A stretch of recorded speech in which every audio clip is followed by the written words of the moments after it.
FEU Lady Tamaraws lived to fight another day after beating the Ateneo Lady Eagles last Saturday.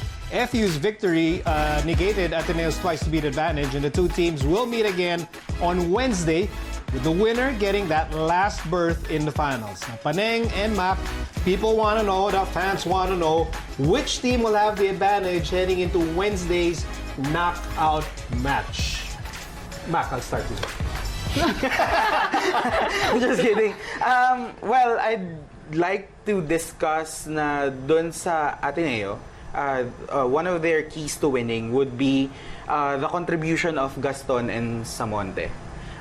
They were lacking during Game 1, and their performance would be crucial come Game 2 because sa atake, yes, minsan talaga may mga days na mahirapan kang pumuntos.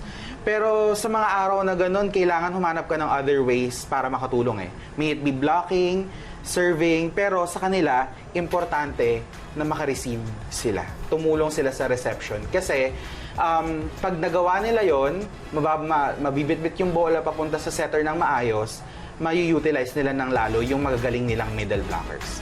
So that's an important part of their game plan. Ako based from experience as a wing spiker, importante nga talaga sa amin na rumeceive. Kasi ang mga rumi-receive lang dyan, usually 3-man or 4-man receive. Pero yung mga wing spikers and yung mga libero, yun yung mga main receivers ng teams. So, hindi naman kaya ni libero i-cover lahat yan eh. So, tulong-tulong talaga dapat rumeceive.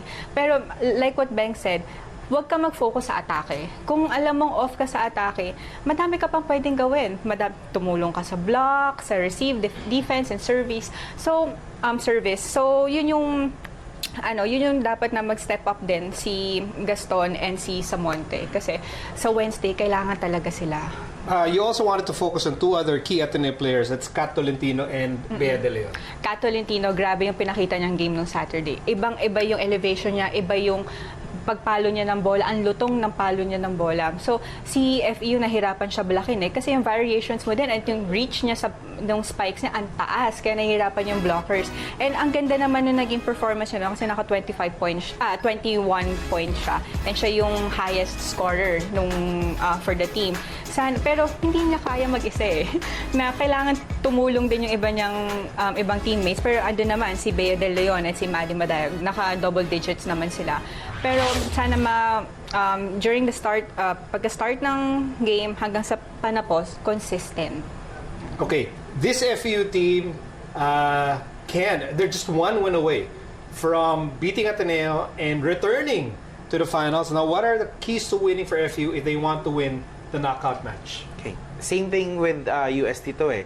Not many people expected them to be this close to getting into the finals. Pero with hard work and Coach George game plans, eto na, malapit na. Pero it's gonna be the same thing for Ateneo. FEU is ranked 8 in reception, and that showed nung game 1.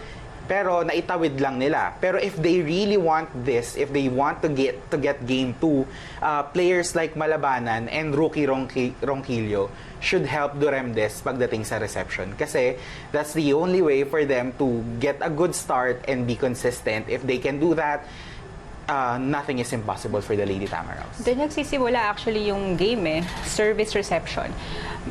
Pag wala kang maayos na receive, hindi kayo magkakaroon ng magandang play. Tapos pag yung service niya naman, ang easy ball na mapupunta sa kalaban, yung spike na mapupunta sa inyo, malamang alabomba yan, ang lakas ng palo niyan. Pero doon na nga, this is a basic volleyball skill na sobrang importante sa lahat ng games. Kasi habang tumatagal, all throughout the season, palakas yung service ng mga kalaban. So, patibayan talaga mag-receive dito. Pag mawalan ka ng reception, doon mahihirapan yung team nyo.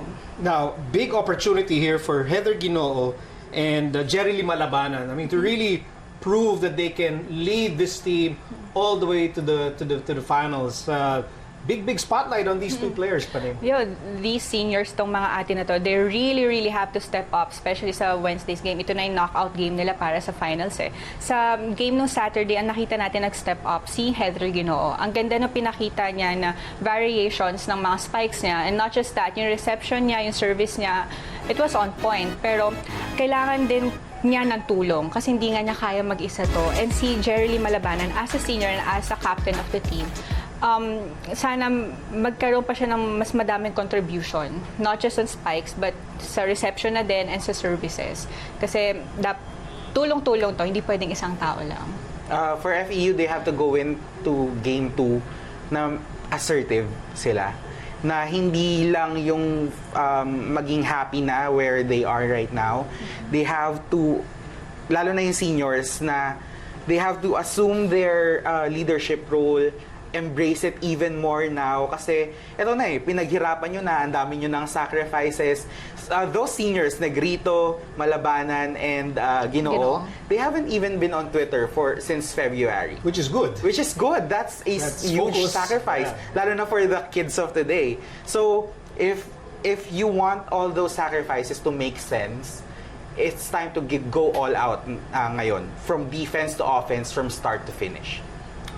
This Ateneo team now, and this happens all the time, when you have a twice-to-beat advantage, and then you lose the first game, when you go to the knockout game, we've seen this in volleyball and in basketball, the pressure suddenly becomes a huge factor for the team that does not want to waste a twice-to-beat advantage. How much of a role will that play on Wednesday for the Lady Eagles? Well, I'd like to believe na hindi masyado kasi these are veteran players. Bea De Leon, Madi Madayag, Kat Tolentino, even their libero Kim Gekiliana. These are players na sanay sa pressure. So, they just have to focus on the task at hand and just really also enjoy din the game. Kasi if you can do that, mas loose yung galaw mo, mas makakapuntos kayo. Yeah, it's very important to have a relaxed mind and don't overthink about Wednesday's game. Kasi pag yun, nag-overthink ka na, ang dami mo nang naiisip, ang dami nang pumapasok na pressure. Hindi mo maiiwasan ma-pressure yung sarili mo dun eh. Kaya kami, before and even now, if you have a very important game the next day, relax lang. As in, you'll just go and play your game, you just stick to the game plan, and you just think na you have to help one another to win that game. Magiging maayos yung galaw nyo. Huwag masyadong ma-pressure kasi doon na magsisimula yung stiffness nyo sa team or yung tightness, hindi na kayo makagalaw ng maayos. So, ano na to parang back to zero na Whoever wins the game, yun na yung magpa-final. So, dapat isipin na lang, pantay na lang silang dalawa. They just have to be wary of FEU kasi kahit tambakan mo yan ng isang set, very much capable of coming back So if you really want to win, dikdikin mo from start to finish talaga. All throughout the game, bawal mag-relax. Laban kung laban talaga. And there you go. Thank you very much, Mac Dionisio and Paneng Mercado, for helping us out with our UAAP Final Four analysis and preview. And still ahead, the struggle has been real for two-time NBA MVP Steph Curry. Find out why he's been struggling in the NBA Conference semifinals when we return.